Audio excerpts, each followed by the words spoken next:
The NHL trade deadline is officially 1 month away. Teams have already been trading to acquire those final pieces they may need for a deep playoff run, but this is only the beginning. So over the next couple of days, I will be looking at every position in hockey to discuss the available options that are best suited for every contender at every position.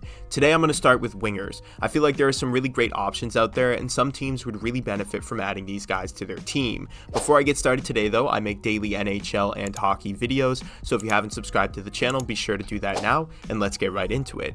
The first winger on my list today is Jake Guentzel. If there is one word to describe this guy, it would be underrated. Guentzel is a two-time 40-goal scorer and plays a massive role in Pittsburgh. Right now, he's only making $6 million, but will be looking for an extension in the offseason. This means that whichever team trades for him will most likely have to re-sign him when they get him back next year. Now, Guentzel isn't officially on the market, but his contract and situation in Pittsburgh leads to a lot of speculation. In my eyes, the teams that would likely trade for him if he becomes available are the Colorado Avalanche, who without Gabriel Landeskog could use a bit more offense at the wing position, and potentially the Seattle Kraken, who are 2 points back right now from a wild card spot and could use a little bit more offense and star power on this roster. I think Seattle would be great for Guentzel. I think they'd be willing to offer him a contract in the offseason that is a little bit higher than what he's making in Pittsburgh, and his game would work really well with their current roster. Guentzel has 22 goals and 50 points on the year, making him by far the most attractive winger at this year's trade deadline. Now look, I fully understand that the Boston Bruins are currently playing some of their best hockey, but it's no secret that their offense could use a bit more, and I think if they want to compete in the postseason, they really need to upgrade their top six.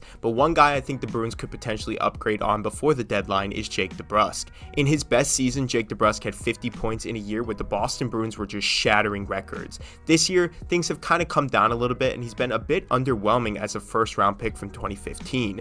DeBrusk is currently making $4 million this season, and his contract ends at the end of the year, so he'll be looking for an extension in the offseason, probably expecting somewhere around $6 million, which honestly isn't worth it if you're Boston. If I were the Bruins, I would look to move on from DeBrusk, potentially trading for a new center, or perhaps upgrading the winger position in a trade with a team like maybe Pittsburgh if a guy like Guentzel becomes available. It's a stretch, and the Bruins haven't really come out saying that they're going to shop DeBrusk or not, but hey, you never know. Maybe they're looking to upgrade, and we could see DeBrusk in another uniform come trade deadline time. Next up on my list is Frank Vatrano. Vatrano is having a very good year with the Anaheim Ducks and was just in his first All-Star game. He has 22 goals in 50 games and would be a fantastic piece for any contender. A few teams that should be interested include the New York Rangers, who I'm sure would love to bring Vatrano back on their roster, and the Boston Bruins are also another option. They could bring in Frank Vatrano and potentially sign him to a friendly deal that would really work well with their roster. He's been with the Bruins before, and I think that either of these options would be a great situation for Frank Vatrano, especially if they're looking to sign him to an extension afterwards too.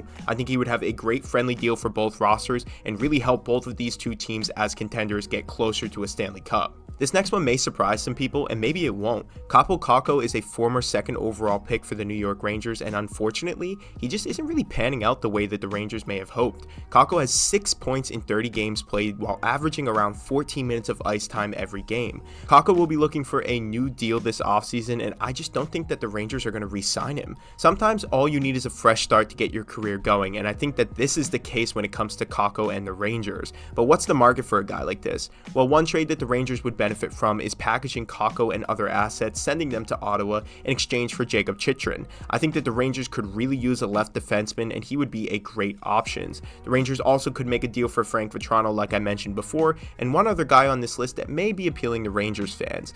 No matter what option it may be, I think it's just time for a change of scenery, and it will benefit both Kakko and the Rangers since this whole situation just doesn't seem to be working out for both parties. The last winger on my list today is Vladimir Tarasenko. Things in Ottawa haven't exactly gone as planned since the veteran forward signed there, and it's very likely that Tarasenko will be traded before the deadline yet again. Unfortunately for Ottawa, he has a no movement clause, so they'll have very little leverage when it comes to where they can trade him, but here are a few teams that could be interested in this player. For one, the New York Rangers and a reunion there would be a great first option. Like I said, they could package Kakko in a deal for a guy like this, who would fit very well in Ottawa's younger system. The New York Islanders would also be a nice landing spot. He would give them much needed scoring up front, and they would be great with him in their top six. picks, I think the Islanders would actually be a better playoff contender if they added him to their team. Plus, they have the cap space, so why not add him to your roster and really make a run at the playoffs this year? The last one, again, is the Boston Bruins, surprisingly. I think that they could bring in a veteran guy like this who could bring them some success in the postseason.